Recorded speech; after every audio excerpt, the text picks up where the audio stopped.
ஒட்டுமொத்த 5 ஆண்டுகளுக்கு ஒரு முறையா இல்லை மாதம் மாதமா அப்படின்றது காணும். ஒட்டுமொத்தமாக குடும்ப தலைவிகளுக்கு கூப்பன் திட்டம்னு கொண்டு வந்திருக்காங்க. புரியுதுங்களா? கொண்டு வந்திருக்காங்க. இப்போ ஆனா இந்த அதுல வந்து திட்டம் ஒரு தெளிவு இல்லைன்னு சொல்றீங்களா? ஆமாம், மாசம் மாசம் வருடத்துக்கு குடுக்குறாங்களா? ஒரு முறையா அல்லது மாதம் மாதமா அல்லது ஒட்டுமொத்த இந்த 5 ஆண்டுகளுக்கு ஒரு முறை கூப்பனா அப்படின்றது தெளிவு இல்லை. இலவசங்கள் கொடுங்க, வேணாம்னு சொல்லல. இதை உங்கள் கட்சி காசுலேருந்து கொடுங்க. நீங்கள் அடித்து வச்சுருக்கீங்க இல்லையா, கொள்ள காசா திமுக இருக்கட்டும் அதிமுக இருக்கட்டும் 2 பேருக்கும் சொல்கிறேன். நீங்கள் அடித்து வச்சிருக்கிற காசுலேருந்து நீங்கள் அந்த இலவசங்களை அள்ளி கொடுங்க. கிள்ளி கொடுக்காதீங்க, அள்ளியே கொடுங்க. 3 ஃபோன் வச்சுருந்தானா? ஏன்னா இன்றைக்கி சர்வசாதாரணமாக வச்சுட்டு இருக்காங்களா? சாதாரணமாக ஒரு கல்லூரி படிக்கிற பையன் கூட 2 ஃபோன் வச்சுருக்கான். உதாரணத்துக்கு இருக்கா இல்லைங்களா? அப்போது அவன் ஒரு ஃபோன் தான் வச்சுருக்கான்னு சொல்லி அரசே அவனுக்கு வந்து ஆதரவாக நின்று வாதாடுதுன்னா இதுதான் பிரச்சனை. இதுதான் பிரச்சனை. புரியுதுங்களா? அப்போது நீங்கள் தண்டனை கடுமை முக்கியம் இல்லை. தண்டனை கடுமை முக்கியம் இல்லை, அந்த விசாரணை தீர்ப்பு தான் முக்கியம். அரசியல் நகர்வு நேயர்களுக்கு வணக்கம். நான் உங்க தீபிகா. இன்றைய நிகழ்ச்சியின் சிறப்பு விருந்தினர் இந்திய தேசிய லீக் கட்சியின் மாநில தலைவர் தடா ரஹீம் அவர்கள். வணக்கம் சார். சார், எடப்பாடி அவர்கள் பிரச்சாரம் ஸ்டார்ட் பண்ணிட்டு இருக்காரு. ஸோ அதில் வந்து சொல்லியிருக்காரு, கடையில் எப்படி வந்து அரிசி வாங்குவோமோ அதே தரத்தில் வந்து ரேஷன் கடைகள்லையும் வந்து வழங்கப்படும்னு சொல்லியிருக்காரு. இதை பற்றி உங்களோட கருத்து சார்?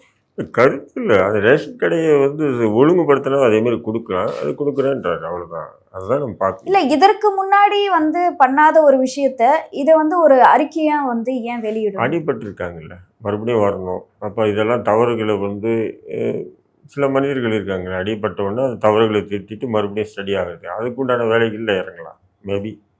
அதுக்காக அவர் வந்து அறிக்கை கொடுக்குறாரு, தேர்தல் அறிக்கையில் சேர்த்துருக்காரு. பட் அது வந்து அவங்க ஆட்சிக்கு வந்த பிறகு அதை நடைமுறைப்படுத்த முடியுமா படுத்த முடியாதுன்றது 1000 கேள்விகள் இருக்குது. அதை ஆட்சிக்கு வந்த பிறகு தான் பார்க்கணும். இல்லை, இந்த தேர்தல் அறிக்கையை நடைமுறைப்படுத்த முடியும்னு நீங்கள் நினைக்கிறீங்களா? இல்லை, நடைமுறைப்படுத்த முடியாது எதுவுமே இல்லை. இப்போ ஏற்கனவே வந்து பார்த்தீங்கன்னா, இப்போ திமுக கூட வந்து கூப்பன் திட்டம்னு ஒன்று அறிவிச்சிருக்கேன், பார்த்தீங்களா? 8000 கூப்பன். அதில் வந்து கனிமொழி என்ன சொல்கிறாங்கன்னா, பொருட்கள் என்ன தேவையோ, வீட்டுக்கு உபயோகரமான என்ன பொருட்கள் தேவையோ அதை வாங்கிக்கலாம். ஒரு கால் உங்கள் வீட்டில் இருக்கிற பொருள் பழசாகி இருந்தாலும் அது தேவையற்ற பொருள்னு நினச்சா அதை கூட கொடுத்துட்டு நீங்கள் மாற்றிக்கலாம் அப்படின்ற மாதிரி சொல்கிறாங்க. கனிமொழி வந்து சொல்லியிருக்காங்க. அப்படி பார்த்தீங்கன்னு சொன்னால் ஒவ்வொரு பொண்டாட்டியும் வந்து புருஷன் தேவையற்றிருக்குன்னு சொல்லி மாற்றிக்க முடியுமா? முடியாது. முடியாது. 2வது வந்து இந்த 8000 கூப்பன் வந்து ஒட்டுமொத்த 5 ஆண்டுகளுக்கு ஒரு முறையா இல்லை மாதம் மாதமா அப்படின்றது காணும். ஒட்டுமொத்தமாக குடும்ப தலைவிகளுக்கு கூப்பன் திட்டம்னு கொண்டு வந்திருக்காங்க. புரியுதுங்களா? கொண்டு வந்திருக்காங்க. ஆனா அதுல வந்து ஒரு தெளிவு இல்லைன்னு சொல்றீங்களா? ஆமாம், வருடத்துக்கு ஒரு முறையா அல்லது மாதம் மாதமா அல்லது ஒட்டுமொத்த இந்த 5 ஆண்டுகளுக்கு ஒரு முறை கூப்பனா அப்படின்றது தெளிவு இல்லை. புரியுதுங்களா உங்களுக்கு? புரியுது. அப்போ இது வந்து ஒரு குழப்பம் பண்ணுற மாதிரி தான். ஏற்கனவே 10 லட்சம் கோடி கிட்ட கடன் இருக்குது. திமுக ஆட்சிக்கு வரும்போது 4.5 லட்சம் கோடி கடன் இருந்தது. திமுக ஆட்சிக்கு வந்து பார்த்தீங்கன்னா 10 லட்சம் கோடி கடன் ஆயிடுச்சு. இப்போ மறுபடியும் இவங்க ஆட்சிக்கு வந்தால் 20 லட்சம் கோடி கடன் ஆகிடும் போல இருக்குது. ஏன் சொன்னால் இந்த இலவச திட்டங்கள் வந்து பார்த்தீங்கன்னு சொன்னால் அது சில மக்கள் வந்து வேறு வழி இல்லாமல் அவங்களுக்கு தேவையாக இருக்குது. அது நம்ம ஒட்டுமொத்தமாக இலவசங்களே தேவையற்றது அப்படின்னு சொல்ல முடியாது. இலவசங்கள் கொடுங்க, வேணாம்னு சொல்லல. இதை உங்கள் கட்சி காசுலேருந்து கொடுங்க. நீங்கள் அடித்து வச்சுருக்கீங்க இல்லையா, கொள்ள காசா திமுக இருக்கட்டும் அதிமுக இருக்கட்டும் 2 பேருக்கும் சொல்கிறேன். நீங்கள் அடித்து வச்சுருக்கிற காசுலேருந்து நீங்கள் அந்த இலவசங்களை அள்ளி கொடுங்க. கிள்ளி கொடுக்காதீங்க, அள்ளியே கொடுங்க. மக்கள் வந்து என்ன பண்ணிட்டோம், அனுபவிக்கிட்டோம். அது வேண்டாம்னு சொல்ல.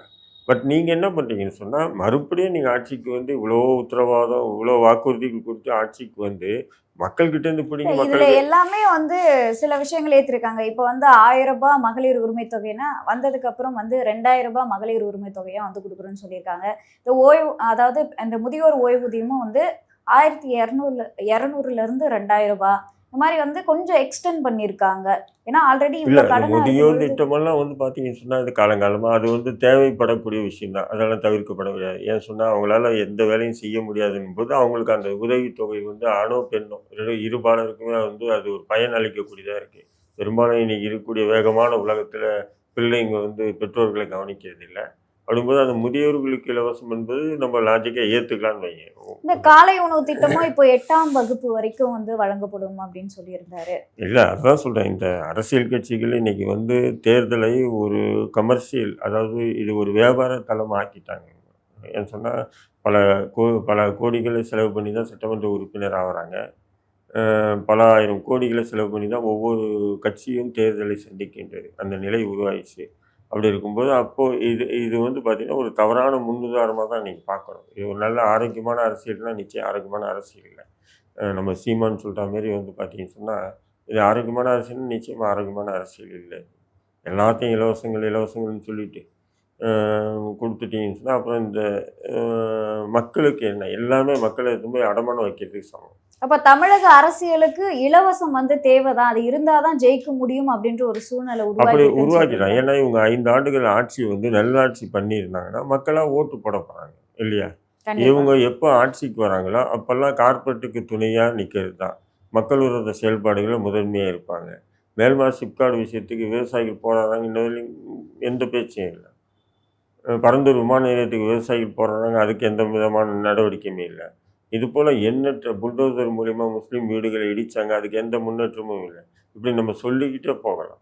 அப்போ ஆட்சியில் இருக்கும்போது இந்த அரசுகள் எந்த விதமான மக்கள் நலன்னு சார்ந்த விஷயங்களும் செய்யறதில்லை. இது போன்ற இலவசங்கள் எப்படின்னா ரம்ஜான் வந்ததுன்னு சொன்னால் கஞ்சி அரிசி கொடுக்குறேன்னு சொல்லிட்டு ஒரு சீன் போடுவாங்க. இந்த கஞ்சி அரிசி இப்போது ஒரு கிலோ கஞ்சி அரிசியை நான் கஞ்சி ஆக்கணும்னு சொன்னேன், நோன்பு கஞ்சி ஆக்கணும்னு சொன்னால் எனக்கு 100 ரூபா தேவைப்படும். எவ்வளோ? 100 ரூபா தேவைப்படும். ஆனால் அரசு 5 ரூபா கஞ்சி அரிசி கொடுக்குது. அப்போ 95 ரூபா என் காசு தானே.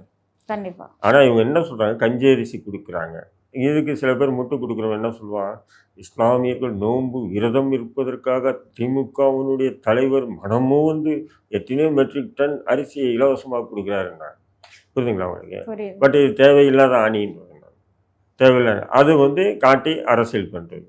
ஆனால் இந்த சமூகத்துக்கு என்ன தேவை அதை செய்ய மாட்டாங்க.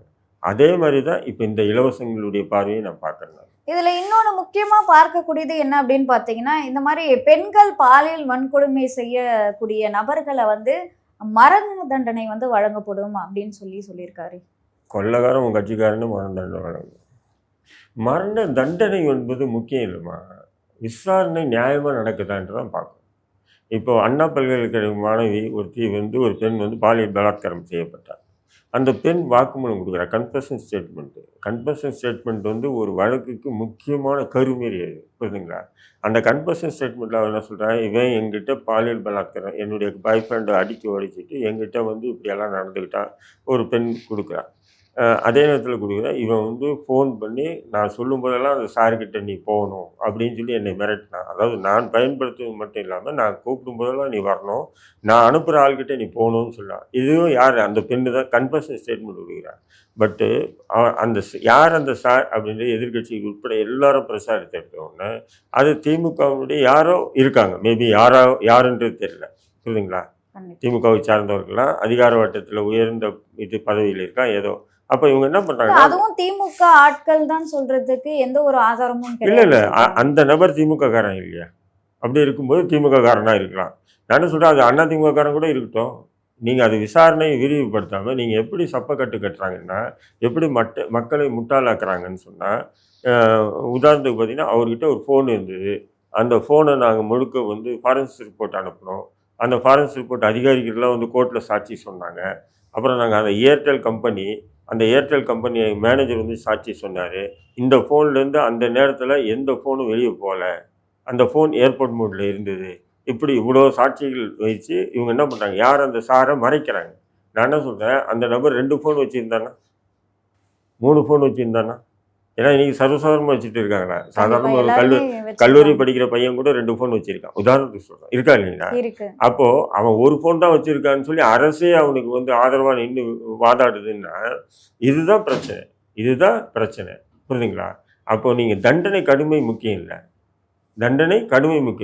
அந்த விசாரணை தீர்ப்பு தான் முக்கியம். இப்போ வந்து நீங்கள் வந்து பார்த்தீங்கன்னா டெல்லியில் நிர்பயா கொலை நடந்தது, பாலியல் பலாத்கார கொலை, உங்களுக்கு தெரியும், இருக்கா இல்லையா? அப்போ ஒட்டுமொத்த நாடும் கொந்தளிச்சு அவர்களுக்கு தூக்கு கொடுக்கணும், அவர்களை வந்து மரண தண்டனை கொடுக்கணும், பொதுமக்கள் முன்னாடி வந்து அவங்கள தண்டிக்கணும், இப்படியெல்லாம் சொன்னாங்க. வழக்கு நடந்தது. அதேமாதிரி நீதிமன்றம் என்ன பண்ணிச்சு, தூக்கு தண்டனை கொடுத்து ஒருத்தர் மட்டும் அது சிறையில் தள்ளிட்டு மற்றவங்களுக்காக தூக்கு தண்டனை கொடுத்து இல்லைங்களா? அப்போ நீங்களும் சரி நம்மளும் சரி சந்தோஷப்பட்டோம். இது போன்ற கொடிய பாலியல் பலாத்கார வழக்கில் இப்படிப்பட்ட மரண தண்டனை தான் கொடுக்கணும் அப்படின்னு சொன்னோம். பட் அதேமாரி வந்து பார்த்தீங்கன்னா இதில் வந்து காஷ்மீர் கத்வா மாவட்டத்தில் ஆசிஃபான்ற ஒரு மாணவி அதேமாரி பாலியல் பலாத்காரம் செய்யப்பட்டார். புரியுதுங்களா? பாலியல் பலாத்காரம் செய்யப்பட்டார். ஆனால் அதுக்கு வந்து குற்றவாளிகளுக்கு 3 ஆண்டு 2 ஆண்டு அப்படின்னு தண்டனை கொடுத்தாங்க. அப்போது 2 சம்பவம் பார்த்தீங்கன்னா ஒரே செக்ஷன் அடிப்படையில் தான் 2 நிகழ்வு நடந்திருக்கு. ஒன்றுக்கு கடுமையான தண்டனை கொடுக்கப்படுறாங்க, இன்னொன்றுக்கு தண்டனை இலவசாக கொடுக்கப்படுறாங்க. இதில் என்ன நீங்கள் பார்க்கணும்னு சொன்னால், இரண்டாவது நான் சொல்கிறேன் பார்த்தீங்களா, இந்த கத்வா மாவட்டம் காஷ்மீரில் நடந்த சம்பவத்துக்கு எல்லாமே செல்வந்தர்கள், அரசியல் பின்புலம், அதாவது பாஜகவை சேர்ந்தவங்க, பின்புலம் கொண்டவர்கள். அப்போ அங்கே நீதி வந்து தலைவணங்கிச்சு. ஆனால் நீங்கள் டெல்லியில் நடந்த நிர்பயா வழக்கில் பார்த்தீங்கன்னு சொன்னால், அந்த 5 குற்றவாளிகளும் கூலி தொழிலாளிகள்.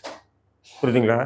கூலி தொழிலாளி. அப்போ இங்கே சட்டம் வந்து சமம் அப்படின்னு சொல்லி தாரக மந்திரம் பேசிக்கிறாங்களே தவிர சட்டம் சமமாக இல்லை. இப்போ பணக்காரங்களுக்கு ஒரு விதமாகவும், ஏழைகளுக்கு, அதிகாரம் படைத்தவர்களுக்கு ஒரு நீதியும், அதிகாரம் இல்லாத அப்பாவி ஏழைகளுக்கு ஒரு நீதியுமா இருக்குது.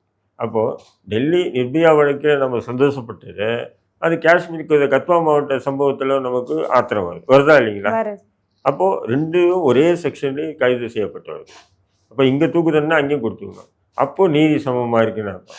ஏன்னா இப்போ நடக்கக்கூடிய சம்பவங்களுக்கெல்லாம் வந்து இல்லை, நம்மளால வந்து ஒரு தனி சட்டத்தை வந்து இயற்ற முடியாது, அதெல்லாம் மத்திய அரசு தான் கொண்டு வரணும் அப்படின்னு சொல்லிட்டு இருந்த ஸ்டாலின் அவர்கள் இப்போ நாங்க மறுபடியும் ஆட்சிக்கு வந்தா இந்த விஷயத்த வந்து பண்ணுவோம்னு சொல்றதுக்கான காரணம் கவர்ச்சிக்காக சொல்றேன். அதுதான் சொல்றேன். நான் சொல்றேன், சட்டங்களே கடுமையா இருக்கு. அதை நீதமாக வந்து விசாரணை பண்ணியிருந்தாங்கன்னா இப்போ இந்த பல்கலைக்கழகம், அண்ணா பல்கலைக்கழக மாணவி பலாத்கார வழக்கிலேயே வந்து எத்தனை பேர் மாட்டியிருப்பாங்கன்னு தெரியாது. புரியுதுங்களா? ஆமாம், சட்டத்தின் அடிப்படையில் நீங்கள் செயல்பட்டீங்கன்னா இல்லை, விசாரணை அதிகாரம் உங்ககிட்ட இருக்குது. நீங்கள் என்ன பண்ணுறீங்க, அவனை மட்டும் பிடிச்சிங்க, அவனை மட்டும் தட்டிட்டு வச்சுட்டு அது இல்லாமல் தீரா வேற விட்டுக்கிறீங்க. பொதுத்தளத்தில் என்னென்னு திராவிட மாடல் அரசு இது போல இது போல எந்த அரசாவது இப்படி நடவடிக்கை எடுத்திருக்குமா? இது வரையிலையும் நடவடிக்கை எடுக்கலை. ஆனால் இன்றைக்கி நடவடிக்கை எடுத்து மாபெரும் வெற்றி. உடனே கைது பண்ணி அவர் விசாரணை பண்ணி உடனுக்குடனே தண்டனை அப்படின்னா, தண்டனை என்பது நீதமாக இல்லை. அது மறைஞ்சுள்ள முக்கிய புள்ளிகள் யார் யார்? புரியுதுங்களா? யாருமே இல்லை காட்டுறேன். அப்போ இவங்க சட்டம் நான் கொண்டு வருவேன்னு சொல்கிறது முக்கியம் இல்லை. அந்த சட்டம் கொண்டு வந்துடுறீங்க. நீங்கள் கொண்டு வந்துட்டு உங்கள் கட்சிக்காரன் ஒருத்தர் மாற்றான் அதில். அப்போ நீங்கள் என்ன பண்ணீங்க, அந்த சட்டத்தில் எப்படி செயல்பட இல்லை, அந்த உங்கள் கட்சிக்காரனுக்கு ஆதரவாக நீ செயல்பட்டு அவனை தப்பிக்க வச்சுருவீங்க. எவனாவது அப்புறாண்டி மாட்டான்னா அவனை அந்த சட்டத்தில் எப்படி தண்டிப்பீங்க.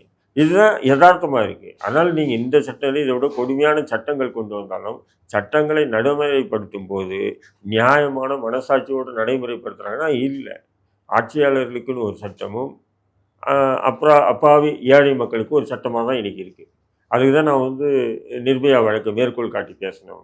அதனால் நீங்கள் சட்டம் கொண்டு வந்துட்டனால வந்து எல்லாமே சரியாயிடும்னா சரியாகாது. இருக்கிற சட்டங்களில் சரியான முறை பயன்படுத்தினா போதும். இப்போ வந்து என்ன பண்ணுறாங்கன்னு சொன்னால், ஆணவ கொலைக்கு தனிச்சட்டம் வேணும் திருமாவளவன் சொல்கிறாரு, எல்லாருமே சொல்கிறாங்க, பார்க்குறீங்களா? அப்போ தனிச்சட்டம் கொண்டு வரணும்னு சொன்னால் எனக்கு ஒன்றுமே புரியல. ஏற்கனவே வந்து கொலை வழக்கில் தூக்கு கொடுக்கலாம், ஆயுள் தண்டனை கொடுக்கலாம் அதிகபட்சமாக. புரியுதுங்களா? அப்போ 2மே இருக்குது. தூக்கு மேலே தனிச்சட்டத்தில் என்ன இது இருக்குது? தூக்கு தண்டனை இங்கே கொடுக்கறது இல்லை கொடுக்கறது இல்லை. ஏன் இப்போ நிர்பயா வழக்கில் இப்போ 2 வருஷத்துக்கு முன்னாடி டெல்லியில் கொடுத்தாங்களா இல்லையா? கொடுக்கறது இல்லைன்றதில்ல, கொடுத்துட்டு தான் இருக்காங்க. ஒவ்வொரு மாநிலத்திலும் எங்கேயோ ஒன்று நடந்துட்டு தான் இருக்குது. நான் சொல்கிறேன், அந்த ஆணவ கொலை வழக்கில் தனிச்சட்டம் இயற்றணும் அப்படின்னா, தனிச்சட்டம்னா அந்த தனிச்சட்டத்தில் என்ன கொண்டு வருவாங்கன்னு தெரியல எனக்கு. ஏன்னா ஏற்கனவே கொலை வழக்கில் தூக்கு தண்டனை வரலையும் கொடுக்கலான்னு சொல்லி சட்டம் இருக்கா இல்லைங்களா? அப்போது ஆணவ கொலைக்குன்னு தனிச்சட்டம் ஏற்றுனா ஒரு பழங்காலத்தில் அந்த கழுவை ஏற்றுவாங்களா, அதுமாரி ஏற்ற சொல்லுவாங்களா, இல்லை ஊர் மக்கள் எல்லாம் சேர்ந்து கல்லால் அடித்து கொல்ல சொல்லுவாங்களா? எனக்கு ஒன்றும் புரியல. ஏற்கனவே சட்டம் இருக்குது, நடைமுறைப்படுத்தப்படுறதுனா இல்லை. அப்போ அதாவது திமுக இப்போ கொடுத்துருக்கக்கூடிய தேர்தல் அறிக்கையும் வந்து கடந்த முறை எப்படி கொடுத்துட்டு பாதி கூட நிறைவேற்றலையோ, இப்போவுமே அதே தான் பண்ணுவாங்க. இல்லை, கடந்த முறை வந்து இதே கனிமொழி அக்கா சொன்னாங்கல்ல, அது என்னாச்சு? விதவைகளை வந்து நாங்கள் ஆட்சிக்கு வந்தோன்னா விதவைகள், அதாவது மதுக்கடைகளை ஒழித்து விதவைகள் ஆவதை தடுப்போம்னு சொன்னாங்க. இன்றைக்கி அந்த சப்ஜெக்டே காணுமே. ஏன் இப்போ விதவைகள் ஆகலையா? நீங்கள் முதல்ல 2021 ஆட்சிக்கு வர்றதுக்கு முன்னாடி அதுக்கு தான் படிப்படியாக நாங்கள் மூடிட்டு இருக்கோம் அப்படின்ற பதிலெலாம் கொடுக்குறாங்க. நீங்கள் காமாட்சி நாயுடு பேசுகிற மாதிரி பேசக்கூடாது. படிப்படியாக எந்த கடையை மூடினாங்க 500 கடைகள் மூடப்பட்டதா சொல்றாங்க. அப்படின்னு அறிக்கை மாட்டோம். அது எப்படி 500 கடையை மூடிட்டா வருடத்துக்கு ஒவ்வொரு தீபாவளி பொங்கலுக்கு சென்ற ஆண்டை விட இந்த ஆண்டு கூடுதல் விற்பனை, இந்த ஆண்டை விட கடந்த ஆண்டு கூடுதல் விற்பனைன்னு சொல்லி எப்படி வருது? மது பிரியர்கள் அதிகமாயிட்டே இருக்காங்க. அதனால மதுப்பிரியர் அதிகமாக வராங்க சொன்னால் தாராளமாக கிடைக்கும் போது எல்லாருக்கும் இயற்கை தானே. சட்டவிரோதமாக அப்படின்போது பயந்து குடிக்கிறதுக்கும் அவன் போய் கடையில் வாங்கி ஒரு பாக்கெட்டில் வச்சுட்டு போய் வீட்டில் போய் குடிக்கிறதுக்கும் வித்தியாசம் இருக்கா இல்லையா? உங்களோட நேரத்தை ஒதுக்கி பல்வேறு கேள்விக்கு விளக்கம் அளிச்சிருக்கீங்க. அதற்கு நன்றி.